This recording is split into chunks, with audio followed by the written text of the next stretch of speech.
Hello my dear viewers. Today is May 9th. Taking this opportunity, I want to congratulate everyone on the great Victory Day. From this topic, I want to start today's military review of the situation in Ukraine.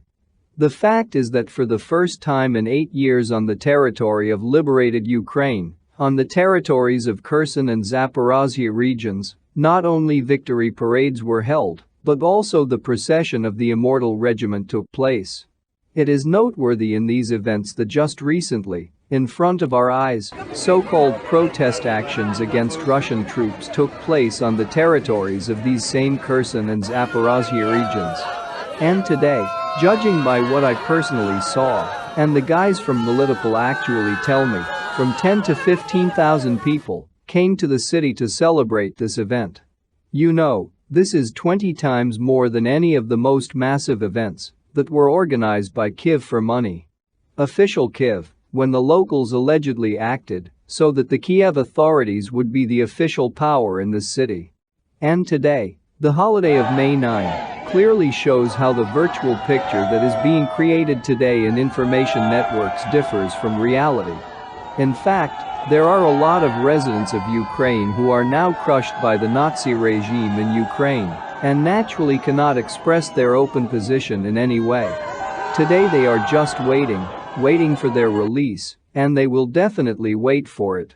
Today I once again want to draw the attention of the so-called patriots of Ukraine who accuse me of destroying Ukraine. No, I'm not destroying Ukraine. It was you who destroyed it. You actually did everything in your power today so that Ukraine as a state no longer exists.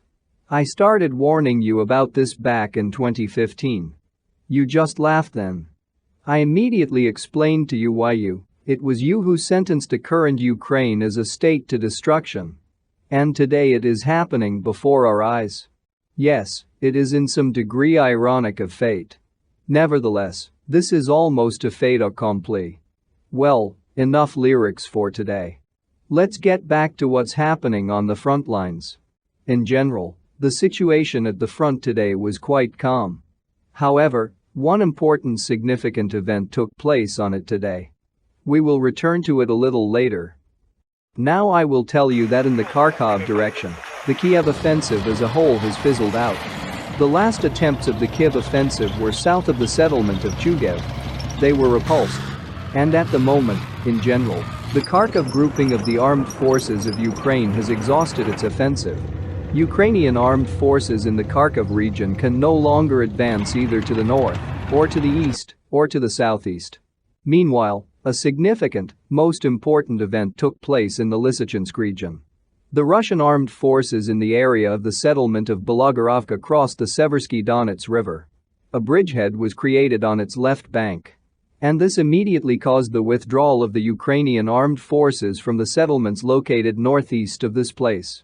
Moreover, the crossing of the river for the Russian troops was made on the second attempt. The first attempt was unsuccessful. Ukrainian artillery was able to destroy a column of pontoon equipment of the Russian armed forces on the way. However, the crossing was successful on the second attempt. At the moment, we are talking about the fact that in the near future the grouping of the armed forces of Ukraine, concentrated under the settlements of Lysychansk and Severodonetsk, will be cut off from the main forces and destroyed. At the moment, this part of the armed forces of Ukraine is connected with the main forces by only one road, which is already under complete artillery fire from the Russian armed forces. And today's artillery shelling of the Lysychansk oil refinery is proof of this. Also, Russian troops continued to advance from the south from the Popasna area to the north. Russian troops stormed the village of Tushkovka. According to some reports, this settlement is taken. If this is indeed confirmed, then this will indicate an active encirclement of the Ukrainian armed forces in the area of the settlements of Zolot and Gorskoye. And this, in turn, is a sign that the front in this direction of the Ukrainian armed forces is disintegrating. If indeed the Ukrainian armed forces in the settlements of Gorskoye and Zolot are surrounded, then Russian troops can easily link up with Russian troops advancing from the north, who cross the Seversky Donets River.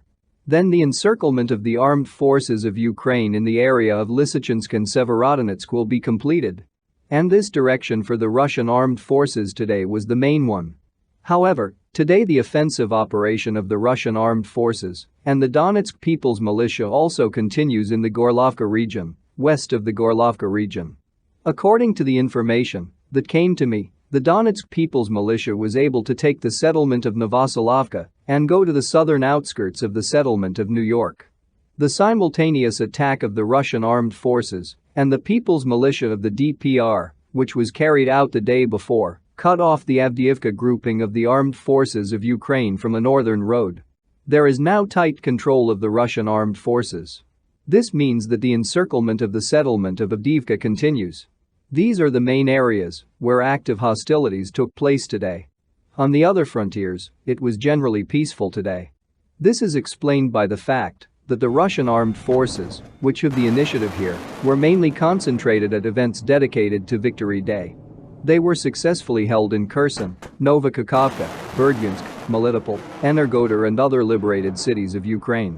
In order for everything to happen in Kherson peacefully and without excesses, the air defense system of the Russian armed forces had to work. The Russian air defense system shot down 8 missiles that the Ukrainian armed forces fired towards the regional center in order to disrupt the festive events and turn them into a tragedy, but thanks to Russian air defense systems, this did not happen. This is what I can say today, as of 2100 hours May 9th. Once again, I congratulate you on Victory Day and congratulate the people of liberated Ukraine on that holiday, which they could not normally celebrate for 8 years. And I am absolutely sure that these are far from the last Ukrainian cities that will be able to freely celebrate this holiday on the streets of their cities. That's it for now and goodbye.